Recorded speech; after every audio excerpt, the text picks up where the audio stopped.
Good morning viewers, my self doctor Priyanka Saini. आज हम BEd second year के अंडरस्टैंडिंग सेल्फ पेपर के अंतर्गत संप्रेषण को प्रभावित करने वाले मनोवैज्ञानिक, सामाजिक और संगठनात्मक कारकों की स्टडी करेंगे। इसमें सबसे पहले कि संप्रेषण क्या है। संप्रेषण दो या दो से अधिक व्यक्तियों के मध्य अपनी सूचना, तथ्यों, विचारों और भावनाओं को प्रेषित करने, विनिमय करने या आदान प्रदान करने की प्रक्रिया को संप्रेषण कहा जाता है। अब संप्रेषण मूलतः एक सामाजिक संप्रेषण मूलतः एक सामाजिक वस्तु है।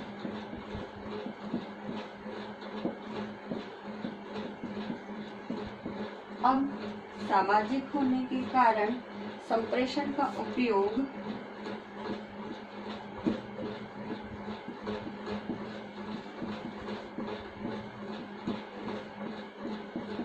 व्यक्तिगत और सामूहिक दोनों प्रकार से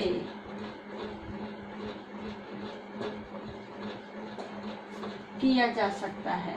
तो इस प्रकार संप्रेषण एक सामाजिक वस्तु यानी समाज में रह करके ही व्यक्ति अपने भावनाओं, सूचनाओं, विचारों, तथ्यों इत्यादि को आदान प्रदान कर सकता है।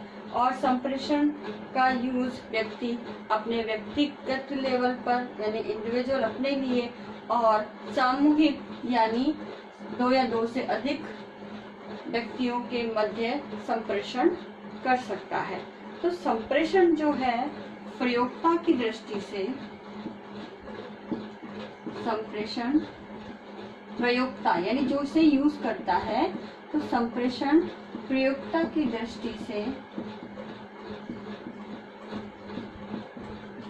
तीन स्तर का होता है। अब ये तीन स्तर कौन कौन से हैं, अब उसे हम समझेंगे। तो सबसे पहला जो स्तर है वह है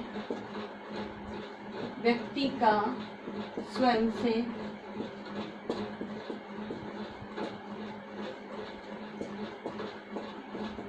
दूसरा स्तर जो है वह है व्यक्ति का अन्य व्यक्तियों से,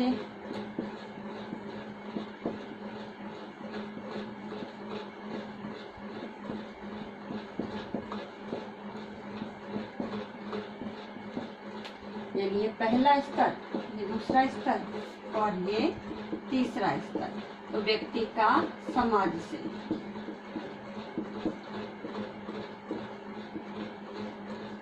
तो इस प्रकार से जो संप्रेषण है यूज करने वाले के ऊपर निर्भर करता है कि वो तीन स्तर में किस प्रकार के कौन से स्तर पर संप्रेषण करता है।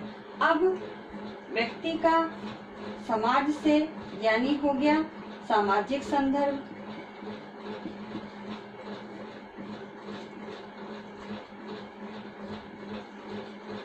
ठीक है। तो अब सबसे पहले आता है व्यक्ति का स्वयं से। तो व्यक्ति का स्वयं से जब संप्रेषण होगा जब व्यक्ति एकांत में होगा।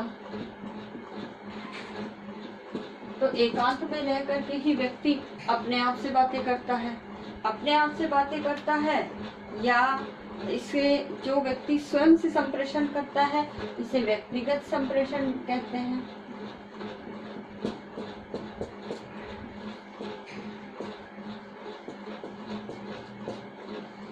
तो व्यक्तिगत संप्रेषण में व्यक्ति एकांत में या तो वार्तालाप करता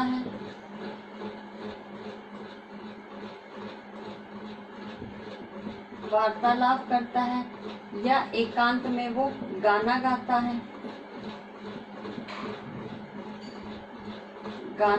है, या फिर वो अगर ऋषि मुनि टाइप का व्यक्ति है यानी ऋषि मुनि है तो ऋषि मुनि होने के कारण वो अपना उच्चारण करता है। अब उच्चारण किस चीज का, मंत्रों का, श्लोकों का इत्यादि का, श्लोक etc। तो इस प्रकार से जो व्यक्तिगत संप्रेषण है वो व्यक्ति अपने आप से करता है, स्वयं से करता है। इसी प्रकार संगीत के अंदर भी वो अपना प्रयोग कर सकता है, यानी अब संगीत में एकांत में रह करके ही रियाज किया जाता है। तो संगीत के लिए भी, और कभी कभी जो होता है बालक की जो किलकारी है, बालक अपने आप से ही चहचहाता है, जिस तरह से चिड़ियाएं चहचहाती है, तो बालक जो अपने आप से अपने ही उमंग उत्साह में अपने ही आप में किलकारियां निकालता है, अलग अलग तरह की आवाजें निकालता है। और साथ ही जो तपस्वी है, यानी ऋषि मुनि है, तांत्रिक है, एक और इसमें ऐड कर सकते हैं हम, ये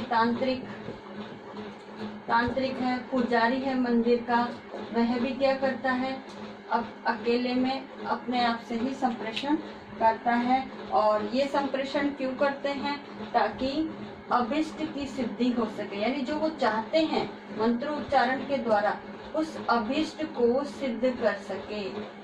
अभिष्ट की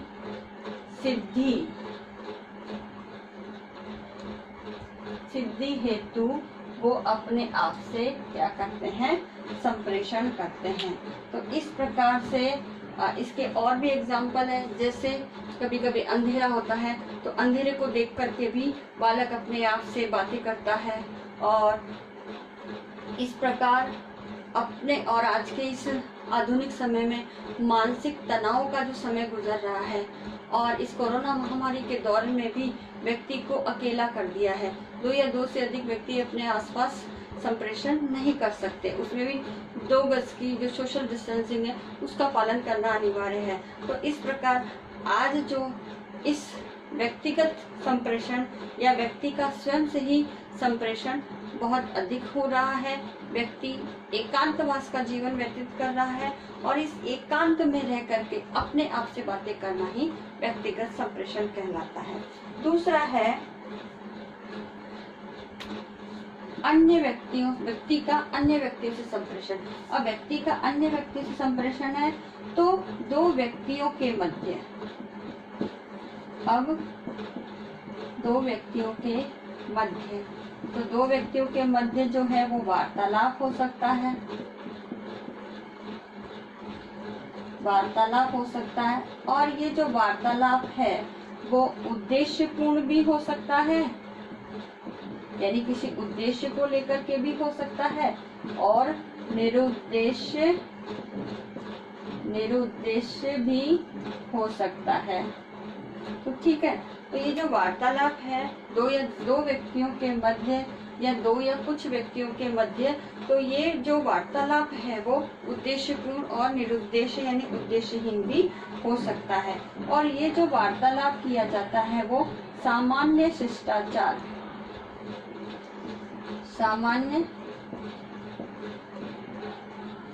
शिष्टाचार हेतु किया जाता है, यानी नॉर्मल हम अपनी जो फीलिंग्स है वो बताने के लिए, और 2 या 2 से जो छोटा सा हमारा समुदाय है या एक समूह है, तो उसके अंदर हम सामान्य शिष्टाचार को व्यक्त करने के लिए वार्तालाप का प्रयोग करते हैं। इसके अतिरिक्त भी अगर 2 या 2 से अधिक व्यक्तियों के मध्य सूचना देनी हो, कोई भी सूचना हो, ठीक है, सूचना हो, आदेश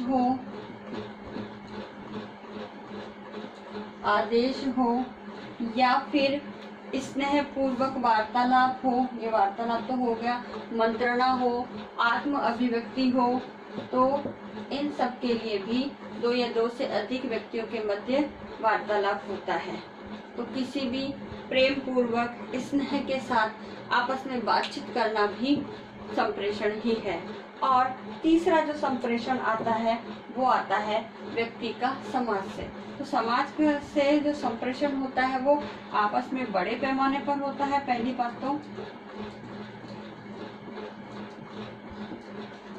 बड़े पैमाने पर होने के कारण ये जो संप्रेषण है वो व्यक्ति और समाज के मध्य, तो व्यक्ति प्लस समाज के मध्य इसके अंदर संप्रेषण है। साथ ही ये जो संप्रेषण है, इस संप्रेषण के अंतर्गत व्यक्ति के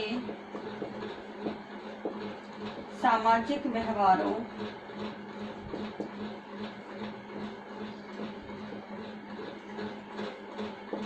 से संबंधित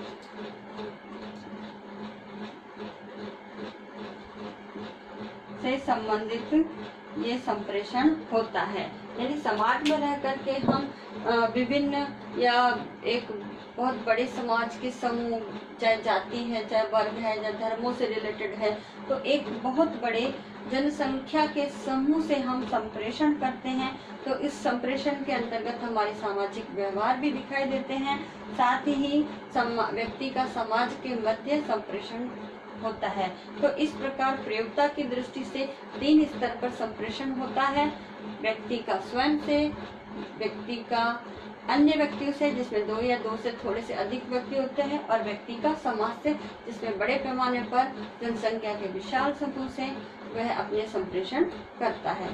तो आज के इस वीडियो में संप्रेषण को प्रभावित करने वाले मनोवैज्ञानिक, सामाजिक और संगठनात्मक कारकों के संदर्भ में आज इसका इंट्रोडक्टरी पार्ट हमने स्टडी किया। अब नेक्स्ट वीडियो जो सामाजिक संदर्भ हम पढ़ रहे हैं, इस सामाजिक संदर्भ में हम भाषा का प्रयोग किस प्रकार से करके हमारे सामाजिक संप्रेषण को प्रभावशाली बना सकते हैं, उसके बारे में नेक्स्ट वीडियो में हम स्टडी करेंगे। अब आज का असाइनमेंट इस प्रकार से है।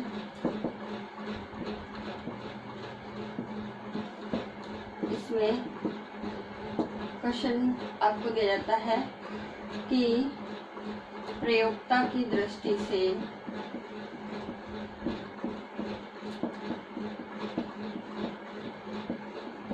संप्रेषण के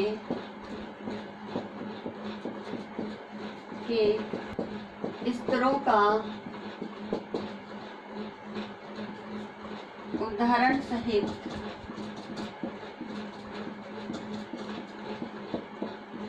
स्पष्ट कीजिए।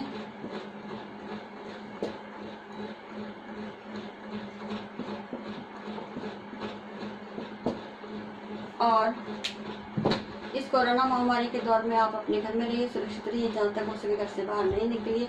आवश्यक हो तो ही घर से बाहर निकलना है, और अपने आप को सेफ रखिए, सुरक्षा ही बचाव है। साथ ही सरकार द्वारा जो जारी गाइडलाइन है उसका पालन कीजिए, और दूसरों को भी पालन करने के लिए उन्हें कन्विंस कीजिए। वैक्सीनेशन के लिए प्रोत्साहित कीजिए। आई होप ये वीडियो आपके लिए यूजफुल होगा। So thank you.